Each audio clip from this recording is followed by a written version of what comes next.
स्वागत है आप सभी का दोस्तों फुल स्टैक केवी पर। आज की क्लास में हम देखने वाले हैं कि एचटीएमएल क्लासेस और आईडीज क्या होते हैं। तो जैसा कि हमने पिछले क्लासेस में देख लिया है कि h1 टैग को हमने स्टाइल किया था और h1 टैग को स्टाइल करने के लिए हमने सीधा सीधा टैग यूज़ किया था h1 टैग। पर अगर हम ध्यान से देखते हैं अपने इस स्क्रिप्ट में, HTML के स्क्रिप्ट में, तो हम h1 को अगर हम एक HTML के h1 टैग को अगर स्टाइल करते हैं तो अगर हम टैग यूज़ करके करते हैं तो दूसरी वाले को भी ऑटोमेटिकली स्टाइल आ जाती है। तो अगर हम ऐसे टैग यूज़ करके ऐसे मल्टीपल अगर स्टाइलिंग्स करना चाहें तो वो पॉसिबल नहीं हो सकती। जैसे इस केस में आप बोल सकते हो कि हम यहाँ पे h1 की जो सेकंड टैग है उसमें कोई इनलाइन स्टाइल डाल सकते हैं और वो इनलाइन स्टाइल हमारी सेकंड वाले के लिए चेंज कर देगी। लेकिन क्या करेंगे हम अगर यहाँ पे मल्टीपल ऐसे काफ़ी सारे एलिमेंट्स रहेंगे जिन्हें हमें स्टाइल करना रहेगा। तो इसका सिंपल सोल्यूशन हमारे पास HTML में है, HTML क्लासेस और आईडीज़ के तौर पे। तो HTML क्लासेस जो है, अगर आपके पास ऐसे मल्टीपल एलिमेंट्स मौजूद हैं जिन्हें आपको स्टाइल करना है तो हमारे पास एक क्लास एट्रीब्यूट रहती है, ठीक है। तो उस क्लास एट्रीब्यूट को हम लोग यूज़ करके उसकी स्टाइलिंग चेंज कर सकते हैं। अभी जैसे फ़िलहाल आप हमारे स्क्रीन पे देख सकते हो कि हम स्टाइल टैग यूज़ करके सेकंड वाले का हम स्टाइल जो है उसको मॉडिफाई कर सकते हैं। पर अगर इसको इफ़ेक्टिवली हमें करना है, जैसे कि हमने अभी देखा कि हम क्लास यूज़ कर सकते हैं या आईडीज़ यूज़ कर सकते हैं, तो वो हम कैसे कर सकते हैं, ठीक है। तो अभी हमारा फोकस बिल्कुल उस पर ही रहेगा कि हम क्लासेस और आईडीज़ को इफेक्टिवली यूज़ करके कैसे इस चीज़ को हैंडल कर सकते हैं, ठीक है।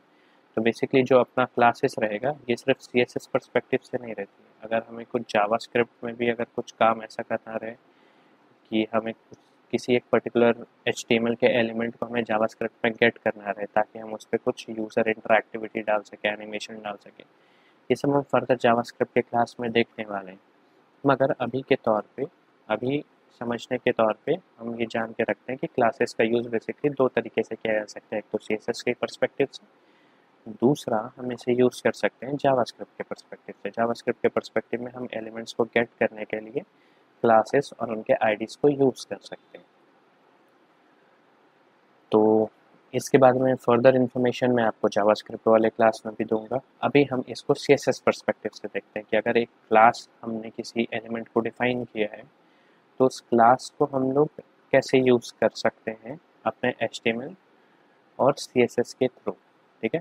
तो जैसा अभी हमने देखा यहाँ पे कि h1 को हमने स्टाइल किया तो उसका जो स्टाइल है वो चेंज हो गया।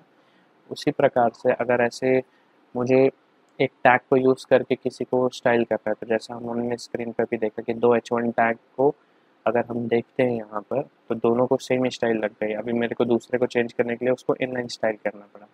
इससे इफेक्टिव तरीका है कि हम इन एलिमेंट पे एक क्लास एट्रीब्यूट डाल दें, ठीक है, और उन क्लास एट्रीब्यूट की मदद से हम क्या करें, उनका जो CSS है वो चेंज कर दें, ठीक है।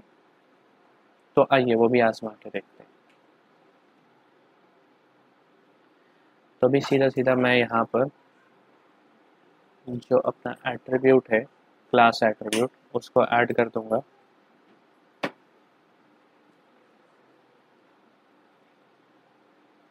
और यहाँ पर जो ये क्लास एट्रीब्यूट है ये सीधा सीधा एक वैल्यू लेगी जिसको हम लोग CSS में यूज़ करने वाले हैं।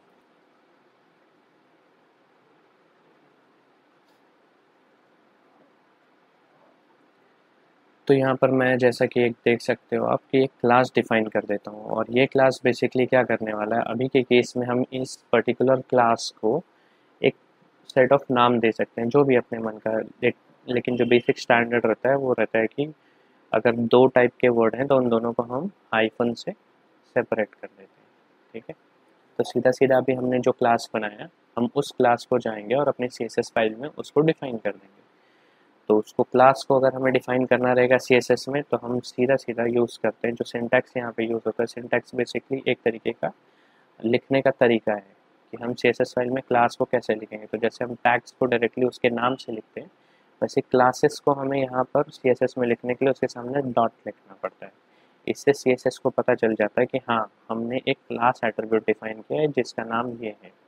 अभी हमें अगर इसको कोई भी स्टाइल करनी है तो सीधा सीधा हम यहाँ पे डॉट क्लास नेम और कर्ली ब्रेसेस के अंदर जो भी स्टाइल हमें डालनी है वो स्टाइल हम डाल सकते हैं। तो अभी के लिए मैं यहाँ पे ब्लू कलर डाल देता हूँ और साथ ही साथ जो भी मुझे कलर यूज़ करनी है, तो फिलहाल के लिए मैं ग्रीन येलो ले लेता हूँ। और जैसे ही मैं इसको सेव करूँगा तो आप देख सकते हो कि जैसे ही मैं क्लास डिफाइन करता हूँ तो ये सारे के सारे जो भी हमारे h1 टैग पे हमने क्लास एट्रीब्यूट लगाया था उनका कलर बदल गया है। लेकिन अगर आप गौर से देखोगे तो वहाँ पे मैंने h1 स्टाइल भी दिया हुआ है और क्लास जो है उसका स्टाइल भी दे के रखा है। तो आप सोच रहे होगे कि h1 का क्यों नहीं लिया, क्लास का क्यों लिया। जैसा कि हमने पिछले वीडियो में देखा था, पिछले वीडियोस में देखे थे कि h1 और बाकी जो भी हम क्लास देते हैं CSS में एक तरीके की ऑर्डरिंग चलती है जिसको हम स्पेसिफिसिटी बोलते हैं कि किसका प्रायोरिटी ज़्यादा होगा, कौन से CSS का प्रायोरिटी ज़्यादा होगा। तो पिछले क्लासेस में मैंने बताया था कि सबसे ज़्यादा हाई प्रायोरिटी रहता है इनलाइन CSS का, उसके बाद रहता है इंटरनल CSS का, उसके बाद रहती है एक्सटर्नल CSS का। और इसमें भी थोड़े बहुत चेंजेस रहते हैं डिपेंडिंग ऑन कि एक्सटर्नल या इंटरनल जो CSS हम यूज़ करते हैं उसको हम लोग किस टाइप का CSS दे रहे हैं। जैसे अभी हमने उसको क्लास CSS दिया है, कुछ कुछ को टैग के थ्रू CSS दिया है। तो ये जो क्लासेस वाली CSS है उनका स्पेसिफिसिटी जो है यानी प्रायोरिटी जो है कि उसको महत्व ज़्यादा मिलेगा इन कंपैरिजन टू जो हमारे नॉर्मल टैग्स हैं उनके। ठीक है। दूसरे प्रकार की तरीका जो यहाँ पे अधिकतम यूज़ की जाती है वो आईडीज़ के तौर पे। तो आईडी एट्रीब्यूट भी बिल्कुल क्लास की तरह ही है। अगर हम आईडी एट्रीब्यूट को लेते हैं तो ये हमारे आईडी एट्रीब्यूट में हमें सीधा सीधा जैसे आईडी लिखना है और कोट्स के अंदर हमें उसकी वैल्यू लिखनी पड़ती है। जो भी वैल्यू रहेगी उस वैल्यू को हम लोग यूज़ करके हम लोग उसका CSS डिफाइन कर सकते हैं। तो अगर हमने इसका नाम दिया eli-01 तो हमें अगर इस पर्टिकुलर h1 को स्टाइल करना है तो हमें इस पर्टिकुलर आईडी को यूज़ करना पड़ेगा और इसको CSS में डिफाइन करना पड़ेगा। तो जैसा हमने देखा है कि क्लासेस के अगर हमें स्टाइल करने हैं, मतलब किसी एट्रीब्यूट को हमने क्लास दिया और उसको हमें करना है तो डॉट हम यूज़ करते हैं। उसी प्रकार से अगर हम किसी आईडी वाले एलिमेंट को स्टाइल करना चाहते हैं उसके आईडी के थ्रू तो हमें जैसे डॉट यूज़ करते हैं वैसे यहाँ पे आईडी के लिए हमें हैश यूज़ करना पड़ता है। ठीक है। तो हम लोग हैश यूज़ करेंगे और यहाँ पर उस जो पर्टिकुलर आईडी है उस आईडी को हम लोग यहाँ पर लिख देंगे जैसे हैश आईडी नेम, फिर कर्ली ब्रेसेस के अंदर हम लोग यहाँ पे अपनी स्टाइल डालेंगे। तो सारी की सारी स्टाइलिंग वाली पार्ट बिल्कुल ही सेम रहती है यहाँ पर। ठीक है। जो भी CSS में चेंज होता है वो सिर्फ उसके क्लास लिखने के तरीके में, टैग लिखने के तरीके में ही रहती है। बाकी ये कर्ली ब्रेस के अंदर ही हमें हमेशा CSS लिखना पड़ता है अपना। ओके।